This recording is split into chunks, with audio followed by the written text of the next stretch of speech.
حضرت مختار ان شخصیات میں سے تھے کہ جن کے لیے سارے کوفے والے کہتے کہ یہ عاشق اہل بیت، اور اس نے ان کو گرفتار کیا۔ میں چند دلیلیں دوں گا۔ مرحوم آغا خوئی کی کتاب ہے معجم رجال الحدیث، جلد نمبر 16 سے دلیلیں دینا چاہ رہا ہوں حضرت مختار کی وثوق پہ، شیعہ ہونے پہ، اگر سننا پسند فرمائیں۔ علامہ حلی جو ہمارے سب سے جید علماء میں سے ہیں، فقہ میں بھی علم رجال میں بھی، ان کی رجال سے دلیلیں دے رہا ہوں، بڑی ذمہ داری سے پڑھ رہا ہوں، علم رجال کی کتاب سے حوالہ دے رہا ہوں۔ تو علامہ حلی سے پہلے اختلاف تھا جناب مختار پہ، خود شیعوں میں یہ شیعہ تھے یا نہیں تھے، امام کی تائید تھی یا نہیں تھی، سن رہا ہے مجمع؟ کیونکہ خود چوتھے امام سے دونوں طرح کی روایات تھیں، ان کی تائید میں بھی، ان کی مدح میں بھی، ان کی مذمت میں بھی۔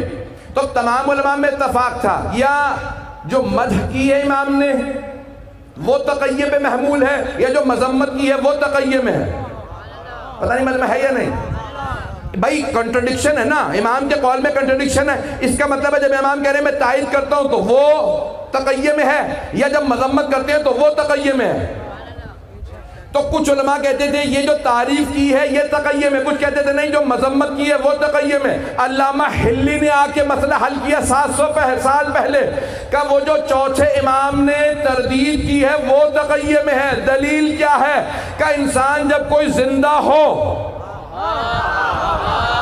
تو کہہ سکتا ہے ہاں اچھا ہے کیونکہ شیعوں کو خطرہ، لیکن جب کوئی چلا جائے اور امام دعائیں کرے اللہ رحمت کرے،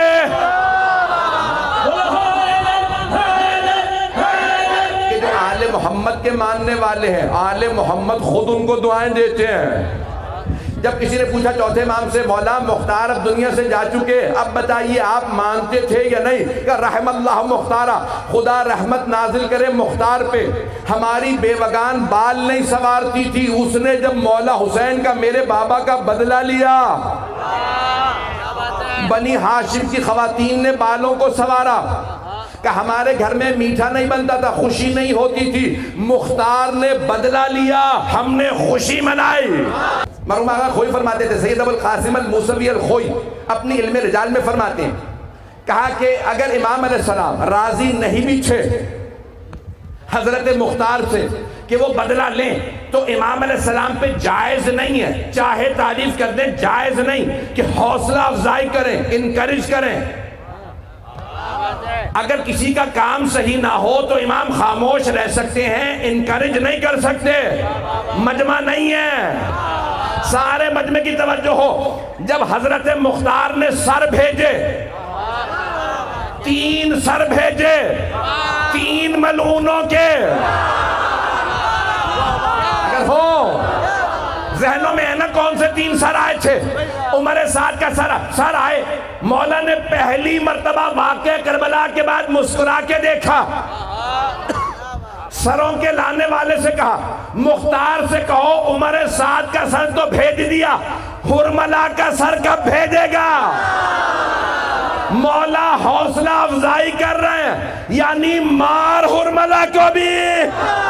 جانا گرامی وہ جنہوں نے خون حسین بہا دیا، جو ان سے بدلے لے،